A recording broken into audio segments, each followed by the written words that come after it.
orang Indonesia yang punya kapasitas internasional loh. Dari situ saya selalu punya mimpi gimana ya bisa studi di negara yang lain. Dibutuhkan, justru karena selalu dibutuhkan, disitulah peluang tuh banyak sekali gitu. Kelapa kopior itu sendiri cuman ada di Indonesia atau di beberapa negara itu sebenarnya ada, Ibu? Kan karena tantangan selalu ada, tapi kebutuhan justru itu yang menjadi. Halo semuanya, Forecast in here. Pada episode kali ini kita akan membahas topik yang sangat menarik, tentunya dengan saya Valerina Siska Megaran Tantri dan bersama dengan narasumber yang memiliki jejak karir dan juga pengalaman yang sangat bermanfaat untuk teman-teman semuanya. Tapi sebelum kita berlanjut, teman-teman pasti pada belum tahu kan Forecast itu apa? Jadi, Forecast merupakan podcast format yang menjadi salah satu program kerja dari bidang pengembangan karya dan potensi format FP-UNS. Nah, sekarang teman-teman udah pada tahu kan? Selanjutnya, jadi teman-teman, hari ini narasumber yang akan menemani kita dalam membahas tentang jejak riset dan juga cerita pertanian merupakan salah satu dosen dari Fakultas Pertanian Universitas 11 Maret Surakarta. Beliau aktif dalam kegiatan pendidikan, penelitian, dan juga pengabdian masyarakat yang terutama pada laboratorium ekologi dan produksi tanaman. Beliau merupakan Ibu Mercy. Halo Mbak Valerina. Selamat pagi, Ibu. Selamat pagi. Bagaimana kabarnya hari ini, Ibu? Alhamdulillah luar biasa, seperti di luar itu cerah, jadi insya Allah hari ini juga cerah suasana hati saya.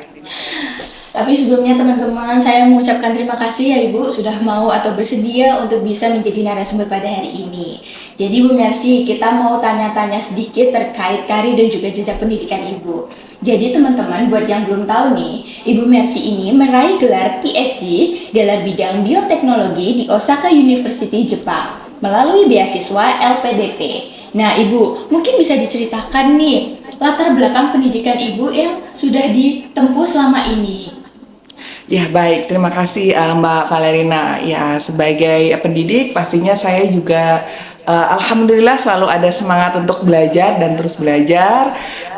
Pendidikan S1 dan S2 alhamdulillah sudah diselesaikan di IPB dari Bogor di bidang pertanian dan bidangnya on farm agronomi, dan dari situ saya berpikir bahwa saya harus selalu meningkatkan kapasitas diri saya, pengalaman diri saya, dan untuk memotivasi juga bahwa kita orang Indonesia punya kesempatan yang sama.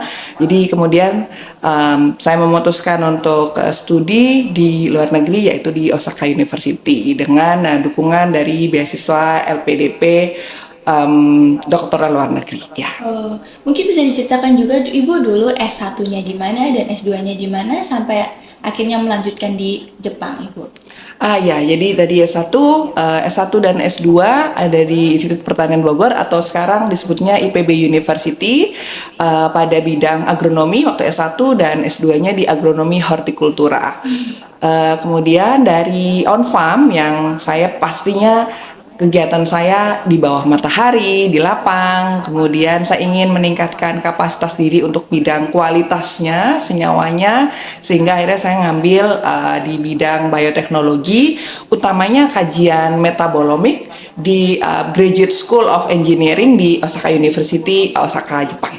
Wah, keren banget ya teman-teman. Setelah kita tahu nih latar belakang dari pendidikan Ibu Mercy, pastinya kita juga pengen tahu ya, bagaimana sih perjalanan karir dari Ibu Mercy dalam beberapa tahun terakhir ini.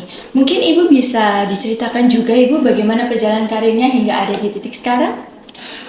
Ya, jadi alhamdulillah mendapatkan amanah di UNS ya, kampus yang sangat membesarkan diri saya menurut saya dan memberikan banyak kesempatan untuk berkembang. Itu saya masuk di tahun 2012. Kemudian ya berarti sekarang sudah 13 tahun mengabdi di UNS, dan pastinya cinta saya pada UNS sangat besar dengan kesungguhan, insya Allah kesungguhan saya melanjutkan studi dan juga supaya bisa memotivasi nih teman-teman dari agroteknologi pada khususnya dan juga di Fakultas Pertanian pada umumnya. Disitulah 13 tahun ini dan terus tidak hanya sampai di sini, penyelesaian studi doktoral, kembali berkarya lagi dan harapannya bisa membawa semangat baru untuk pendidikan di Tridharma Kemudian dengan kapasitas riset yang sudah saya dapatkan waktu studi doktoral di Osaka University, harapannya bisa memperkaya lagi nanti kajian riset untuk ke depannya dan memberikan kegiatan-kegiatan yang aplikatif untuk di masyarakat gitu. Jadi Ibu kan sebelum melakukan studinya di Jepang, Ibu kan sudah menjadi dosen di Fakultas Pertanian di Ibu. Apa sih yang memotivasi Ibu untuk bisa melanjutkan studinya di Jepang dan juga kenapa memilih Jepang sebagai tempat untuk Ibu melanjutkan studi? Ya, terima kasih pertanyaannya. Ini bagus banget pertanyaannya nih ya.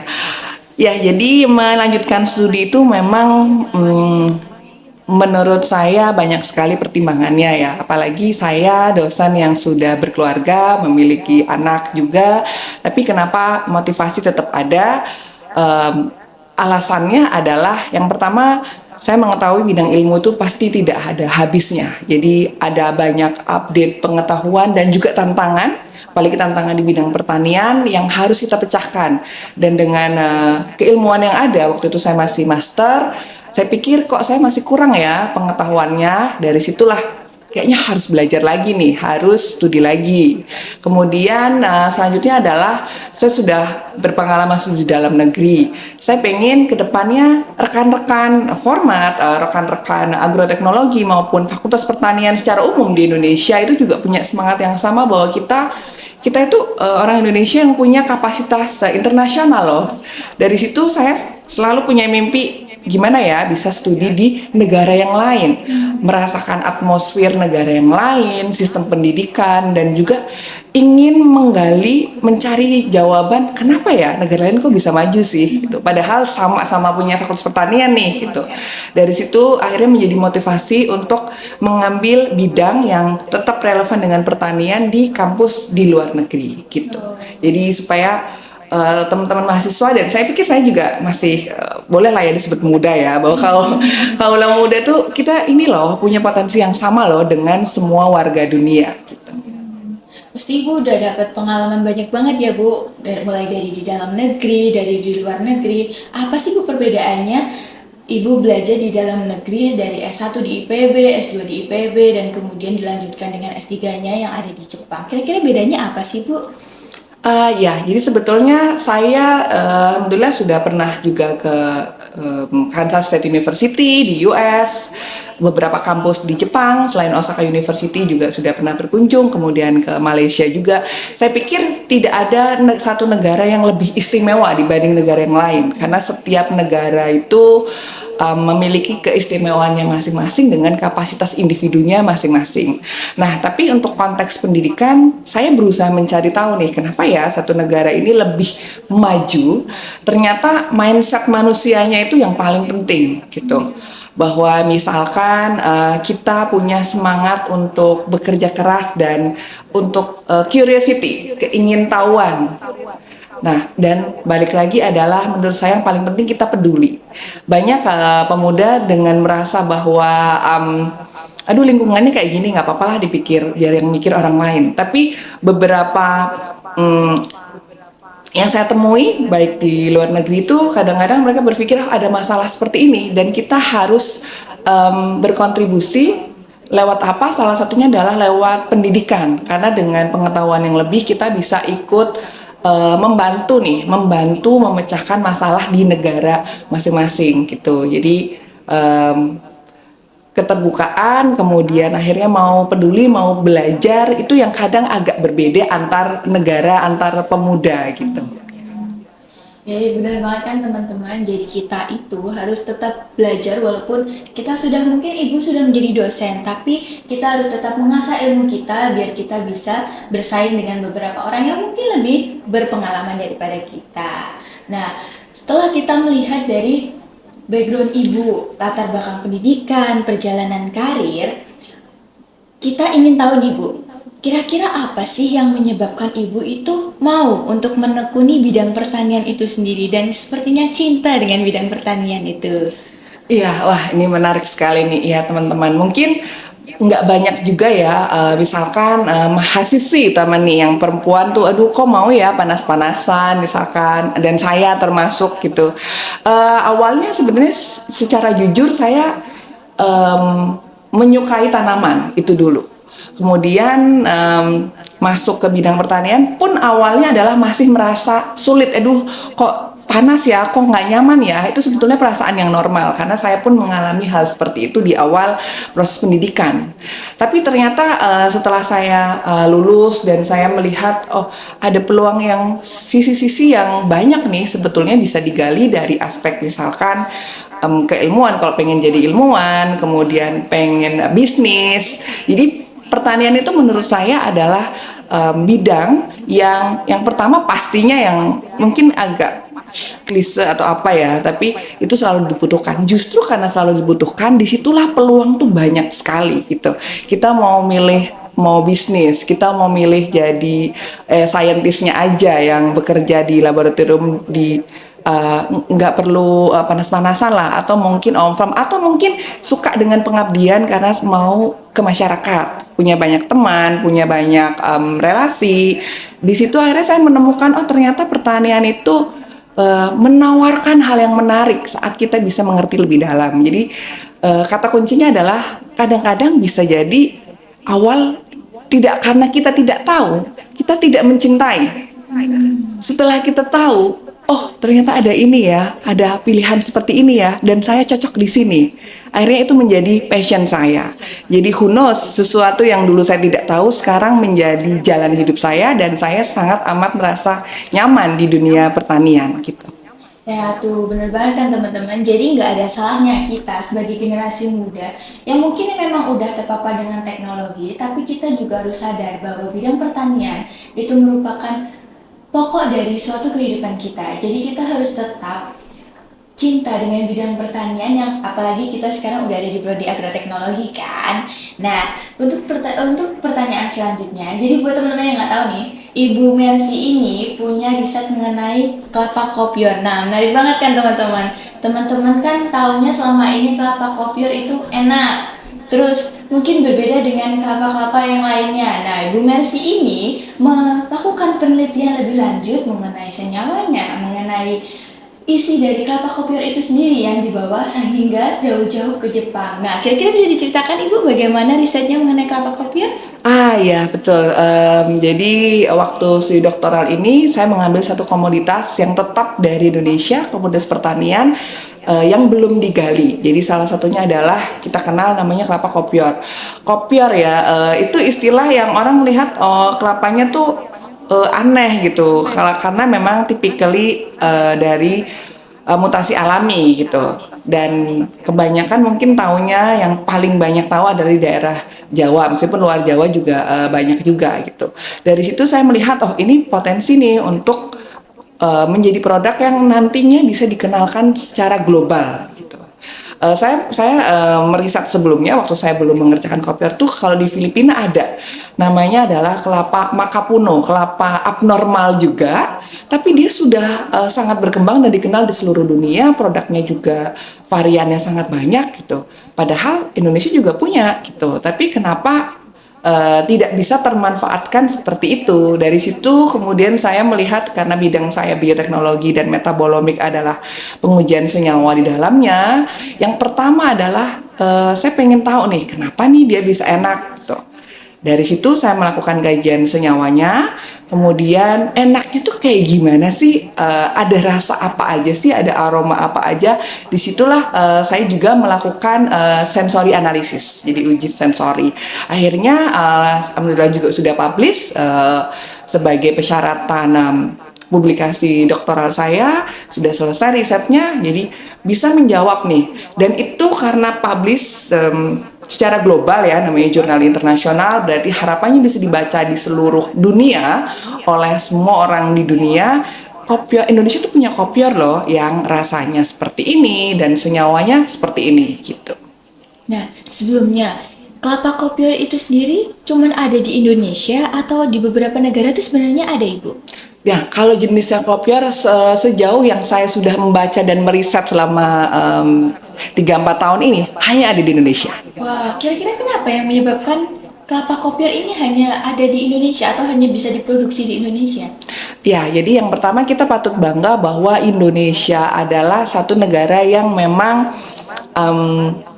memiliki tanaman-tanaman yang memang asli. Misalkan kelapa kan hanya di daerah tropis ya, daerah tropis. Jadi itu yang dimiliki Indonesia. Kemudian lokasi yang spesifik itu memungkinkan terjadinya mutasi alami. Nah, contohnya kalau di Filipina sendiri ada tipikal mutasi alami di sana yang disebut makapuno dan itu berbeda dengan di Indonesia. Kalau yang makapuno itu curd coconut maksudnya adalah air kelapanya keruh kental ya bahasa Jawanya gitu ya. Nah, yang tipikal seperti kita di mana dagingnya rapuh, empuk, kemudian airnya itu tetap milky dan tetap nggak kental cair tapi dagingnya empuk, itu yang punya adalah Indonesia. Jadi bisa dibilang mutasi alami yang terjadi hanya spesifik ditemukan di Indonesia. Untuk makapuno sendiri itu sudah ada di yang tipikal curd coconut itu tidak hanya di Filipina tapi di Thailand juga ada. Nah, makapuno dikenal. Kenapa ya kopior belum? Nah, itu bagi saya itu menggerakkan hati saya waktu itu.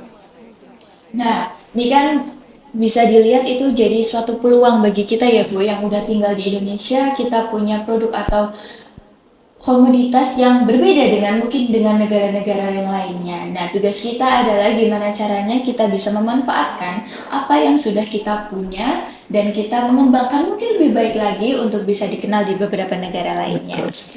Nah, Ibu, untuk potensi aplikasi hasil penelitian yang sudah dalam pengembangan produk dan industri kelapa itu sendiri itu bagaimana Ibu potensinya? Ya, pastinya sudah dari kajian ini adalah bisa menjadi dasar untuk banyak sekali kepentingan. Yang pertama misalkan pengembangan pasar kopior. Kopior itu menjadi harapannya dikenalnya tidak hanya di Indonesia tapi juga di luar negeri. Kemudian dari situ kita bisa meningkatkan nantinya adalah produksi. Kalau produksinya naik, kemudian nanti itu bisa menguntungkan petani.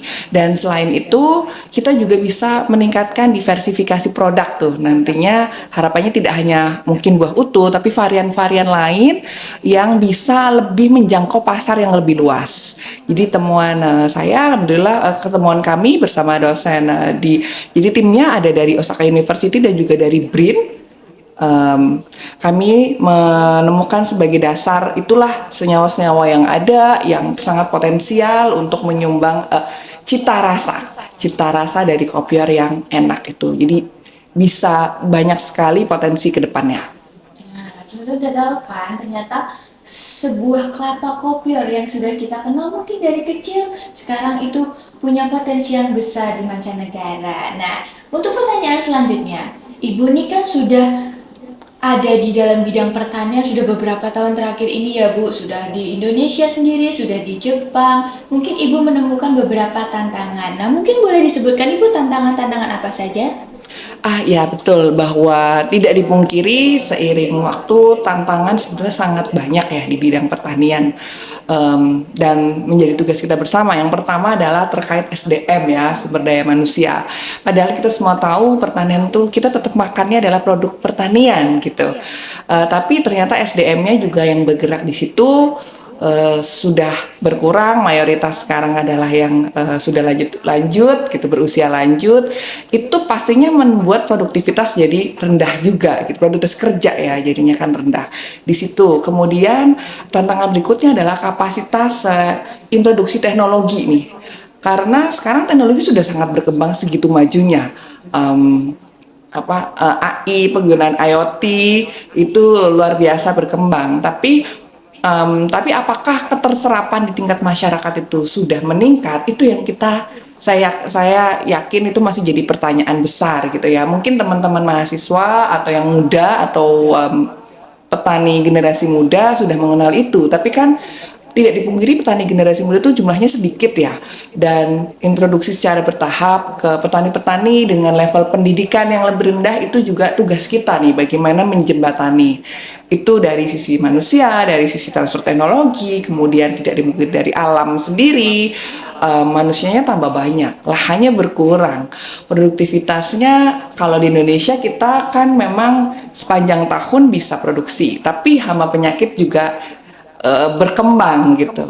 Jadi terus bahwa penelitian, kajian itu harus tetap dilakukan karena tantangan selalu ada, tapi kebutuhan Justru itu yang menjadi alasan kebutuhan tidak menurun tapi selalu meningkat. Eh, Pastinya modalnya adalah mau belajar. Nah, Ibu kan udah menyinggung terkait teknologi nih, Bu.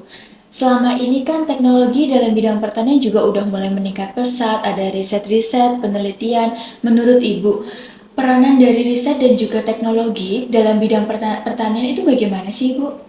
Betul, itu penting sekali menurut saya. Jawaban yang simpel ya, penting sekali. Kenapa sih? Sebetulnya teknologi itu pastinya adalah mampu menjawab beberapa tantangan yang ada. Misalkan keterbatasan sumber daya manusia, dengan teknologi itu bisa mereduksi waktu, mengurangi waktu, meningkatkan efisiensi, dan juga teknologi itu akhirnya kan juga bisa menjadi motor penggerak supaya tidak hanya generasi tua, tapi bahwa semua kalangan ini loh bisa masuk ke dunia pertanian, bahwa pertanian itu nggak sepenuhnya yang sesuatu yang nggak nyaman gitu. Jadi teknologi saya pikir terus harus dikembangkan supaya juga menjadi unsur daya tarik gitu juga. Nah tuh teman-teman, jadi gimana caranya kita memanfaatkan potensi-potensi yang sudah ada untuk mengatasi semua tantangan yang mungkin sudah disebutkan sama Ibu Mercy tadi. Nah, untuk selanjutnya Ibu, bagaimana sih pandangan Ibu terkait masa depan dari bidang pertanian yang ada di Indonesia itu sendiri, Bu? Ya, jadi itu bisa dibilang pertanyaan yang em, kita harus berpikirnya jangka panjang gitu ya. Bagaimana sih sebetulnya masa depan pertanian gitu ya. Yang pertama, pertanian itu pasti nggak ada matinya. Itu simple ya. Selalu di setiap masa, di saat badan kita masih terstrukturnya seperti ini, badan kita kulitnya masih kayak gini, makanan yang harus kita makan adalah bahan organik yang dari alam. Jadi itu sudah sangat amat menjadi jawaban yang mutlak bahwa pertanian tak pernah tergantikan. Pertanian ya secara globali. Tapi bahwa apakah industri ini akan terus berkembang, justru menurut saya karena peluang itu masih ada, peluang itu selalu terus ada, dan SDM-nya itu bisa dibilang mulai berkurang, ketertarikan kaula muda juga berkurang, meskipun ya meningkat tapi tidak signifikan dengan menyeimbangkan SDM yang dulu ya. Pertanian itu bisa menjadi satu bisnis yang eksklusif. Justru sudut pandang saya seperti itu. Karena nanti yang mengelola orang-orang yang sudah ya tenaga yang sudah tua, bisa saya bilang itu mungkin berkurang dan akan pelan-pelan tetap ada, tapi juga teknologi yang maju ada, yang dikelola oleh teman-teman yang muda. Mereka sudah mampu memproduksi dengan produk yang lebih bagus, berkualitas, tapi lingkupnya masih terbatas. Jadi produk pertanian yang berkualitas akan menjadi high price ya, akan menjadi lebih mahal, dan itu menjadi pertanian itu bisnis yang eksklusif menurut saya. Jadi kalau teman-teman mau berpikir jangka panjang, bukan pertanian itu kayak gitu, justru pertanian karena sedikit yang mengerjakan. Akhirnya itu menjadi, oh ini peluang bisnis nih sebenarnya di ke depan. Dan orang juga di sisi lain, orang modern semakin care ya sama dengan care dengan kesehatan, pertanian, anak muda sudah maunya juga misalkan kita makan, let's say kita sudah banyak makanan-makanan yang introduksi dari luar ya, misalkan contoh sederhananya makan burger, itu ada seladanya. Seladanya ada tomatnya, pasti pilih selada dan tomat yang bagus dong. Nah itu harus diproduksi dari kondisi yang terkontrol, yang bagus, produksinya bersih. Nah di situ bisa jadi nanti teman-teman yang menguasai teknologi di bidang pertanian itulah yang akan menjadi pebisnis yang sukses menurut saya. Tuh kan teman-teman, jadi peran generasi muda itu sebenarnya sangat penting ya, Bu? Exactly, dan itu menjadi kunci nih. Justru teman-teman punya peluang jauh lebih besar dibanding malahan petani-petani yang kurang melek teknologi gitu. Nah, kita nih teman-teman sebagai generasi muda yang kita udah melek teknologi, kita udah bisa melakukan penelitian, kita bisa melakukan riset, kita itu akan lebih mudah untuk bisa melakukan praktik-praktik pertanian. Dan kita juga bakal lebih bisa menghasilkan kualitas dan juga kuantitas yang lebih baik lagi. Nah, Oh, Ibu. mungkin ada nambahin sedikit ya. Oh ya, boleh. Kenapa pemuda, maksudnya petani yang muda itu juga punya peluang lebih besar? Karena Ya. pemuda itu, anak muda sekarang, maksud saya dengan kemajuan teknologi, gadget, media sosial ya, itu teman-teman mampu menangkap banyak hal dalam satu waktu, dalam satu gadget, satu instrumen ya, ngerti pasar, ngerti tren, ngerti apa namanya, oh di mana sih yang permintaannya tinggi, bisa menggunakan AI, bisa menggunakan media promosi yang lebih baik, bisa juga berkolaborasi. Mungkin saya nggak ahli apa namanya, hidroponiknya mungkin misalkan, tapi terkoneksi dengan media sosial yang ada, bisa membangun sistem hidroponik bersama, produknya jadi bagus, dan pemasaran dan lain-lainnya bisa dari informasi yang didapat dari media sosial atau apapun itu. Jadi anak muda tuh harus ngerti banget nih bahwa ada potensi sebesar ini loh. Nah, ngomong tentang generasi muda nih Ibu Mercy, boleh deh disampaikan pesannya untuk kami, generasi muda yang terutama yang sudah tertarik dalam bidang pertanian Ibu. Ya, jadi teman-teman, saya pikir tidak ada sisi negatif dari pertanian. Pertanian adalah sesuatu yang mulai dari hal yang simple banget, makanan, bisnis sampai ibadah. Karena dengan kita berpraktek pertanian, kalau kita makan itu masih itu udah sederhana ya, teman-teman pasti sudah tahu. Bisnis sudah tahu, tapi lebih dari itu saat kita bisa melakukan praktek pertanian dengan baik, kita bisa sustainable, itu artinya sebetulnya kita juga beramal atau berbuat kebaikan pada alam, karena kita menjaga produksi alam, kemudian kita juga berperan untuk memberikan makanan dan juga pekerjaan nih untuk banyak orang. Jadi ya itu teman-teman selalu optimis. Mungkin sekarang belum tahu dan akhirnya menjadi tahu bahwa pertanian itu dari makan sampai amal. Tapi kata-katanya nggak bagus ya. Nanti bisa dicari yang lebih bagus. Dari hal sederhana sampai hal yang sudah itu beyond ya, beyond langit saya pikir ya. Di atas langit itu terkait dengan amal bisa didapatkan dari pertanian. Nah, itu digarisbawahi ya teman-teman, bahwa kita tuh generasi muda itu nggak boleh malu atau kita terjun di dalam bidang pertanian itu sebenarnya ini peluang buat kita. Karena pertanian itu akan selalu ada, akan selalu dibutuhkan. Jadi tenaga kita itu akan sangat-sangat dibutuhkan hingga beberapa masa ke depan. Nah Ibu, mungkin cukup sekian forecast kali ini. Terima kasih banyak ya Ibu atas sharingnya, atas pengalamannya yang mungkin bisa sangat menginspirasi buat teman-teman semuanya. Dan juga teman-teman, buat yang mau saran untuk konten-konten selanjutnya ataupun podcast selanjutnya bisa langsung ketik di komen ya. Dan juga teman-teman jangan lupa untuk selalu like dan subscribe. Sampai jumpa teman-teman semuanya. Sampai jumpa. Bye-bye. Terima kasih.